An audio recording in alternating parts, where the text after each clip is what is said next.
In terms of with the driver, and obviously you said about the slice that's happening, such a kind of key element with the driver is it makes the ball go so far offline compared with the irons.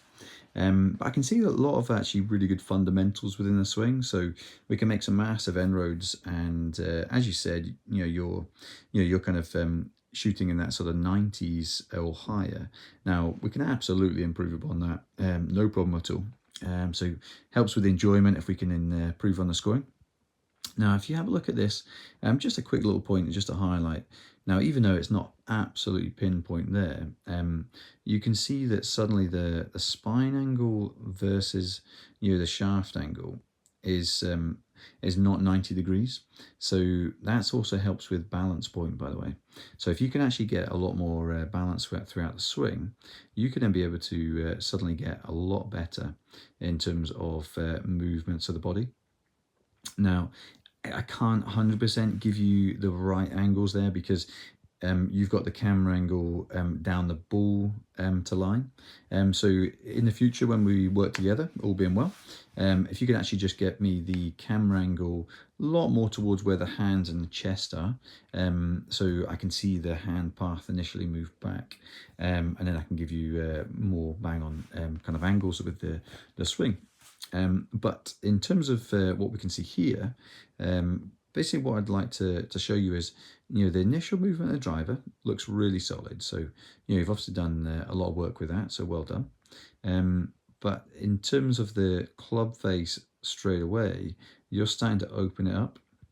Now, if you said you were, doing something different, then fair enough. But if you're slicing it and you're already opening club face up this early, you're also then going to have to get some compensations throughout the swing, and that's going to affect the ball flight. So if I just show you here, so we've got suddenly the backswing versus the downswing. So I'm just going to show you what I mean. Now, your club face at that point is at that angle there. So you can actually see you've opened it up initially, and then suddenly you've opened it up even more on the downswing. So you're going to have to put some serious effort in, and which is going to basically come from, a roll of the hands to try and square up that club face. Now, yes, okay, this ball's gone straight.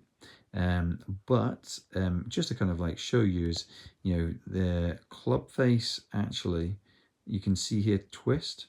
So that's a really great indication when you're doing some practice and you're doing some videos, is to actually have a look at see what the club face does with a driver. Now, I've done this enough and taught thousands upon thousands of hours. Now with the driver in particular, if the club face twists like that, it's not a centered hit. Now, I know actually if you hit more out the middle of that club face, it's going to go even further to the right. But what you've actually done is you've hit it out the toe. Now, I can tell you've hit it out the toe because you can see suddenly the heel's gone towards the water, the toes come a little bit more back towards the tee. And then so that's actually going to help you to reduce the spin, which is going to curve right. Don't need to go into too much science on that one there, but it's called gear effect if you ever want to Google it. If you hit out the toe, it helps the curl left. To hit out the heel, it helps it to curve right. So definitely need to make sure that you're aware of that when you're doing your practice. Now, so that's an indication of where the slice comes from.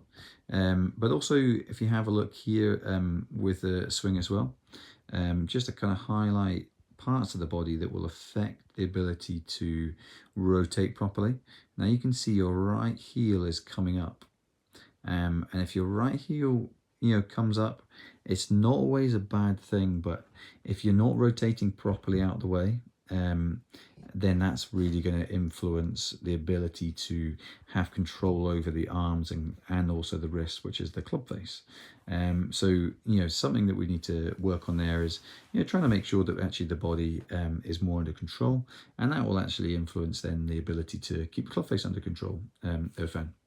So if we can do that, we're going to see that you've got a nice good full finish there, which is great.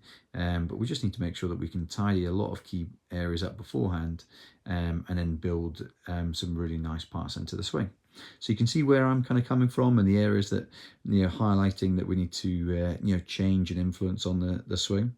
And then that's also going to have a positive impact, on the club face and the ball, and we can improve the ball flight. So let me know any questions you've got on things that I've talked about, and yeah, always good to hear your thoughts. And I'm going to drop you the face on one as well.